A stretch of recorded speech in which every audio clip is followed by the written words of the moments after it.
One of my favorite things to tell people about grounding is how it affects the thickness of your blood. What? Crazy. Grounding affects your blood? Yes, grounding affects many things.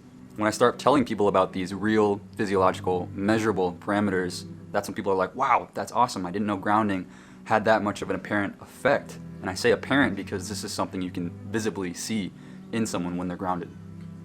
People will become flushed, kind of rosy in the cheeks, like they're blushing.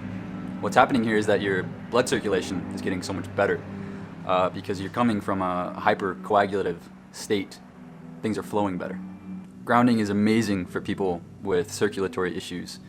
I actually use this to my advantage in my warm-ups and cool-downs for my training sessions because my blood is in this less viscous state, so it flows a lot better, it gets to the tissues a lot easier, and my warm-up time is reduced. So let me explain what's going on here. Your blood is made up of white blood cells, platelets, plasma, but I want to talk specifically about the red blood cells. So red blood cells, or erythrocytes, are the cells in your blood that have hemoglobin, and they carry oxygen all throughout your body, and they bring carbon dioxide back to the lungs where it can be exhaled. But did you know that there is an electrical component to your red blood cells? Not a lot of people do.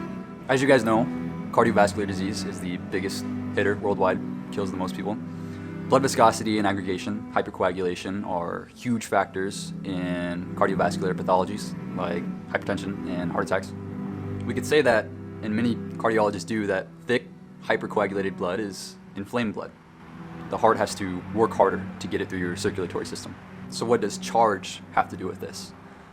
In your red blood cells, there's a special protein called scaloglycoprotein that forms a coat around the red blood cells.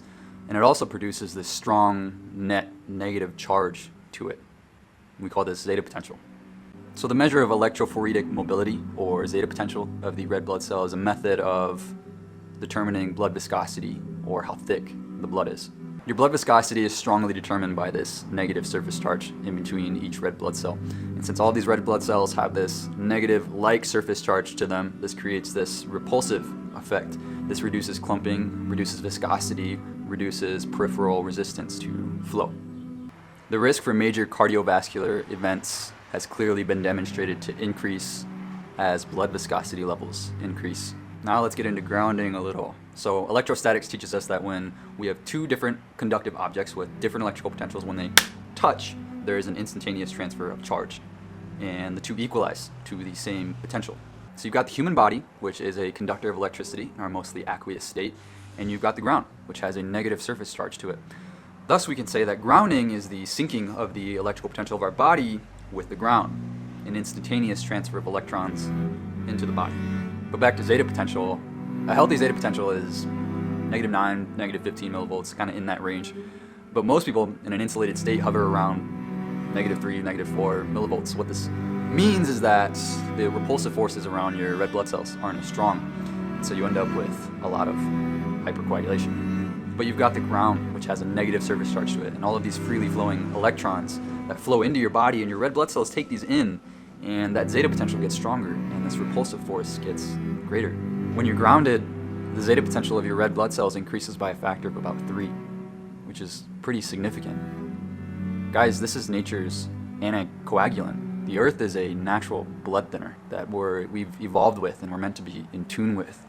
We're not meant to be walking around in this chronic inflammatory, hypercoagulated, insulated state with overcushioned shoes. And there aren't any medications involved. It's free. It's there for the taking, and it will always be there. So guys, if you want an amazing, effective tool to support your cardiovascular system, maybe speed up your warm-up, ground. I've read many stories of people that have had to adjust their anticoagulative medications just because the effect is that significant.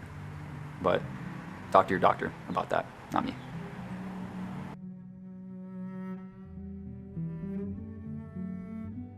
I hope you guys are getting a lot of value out of these videos and learning, because I love telling you guys about grounding. I love telling the world about grounding. And if you're learning, then I'm doing my job, because grounding to me, it's my passion. It's monumental for your health, and it's detrimental to be in a constantly insulated state. So hopefully the grounded athlete can help with that.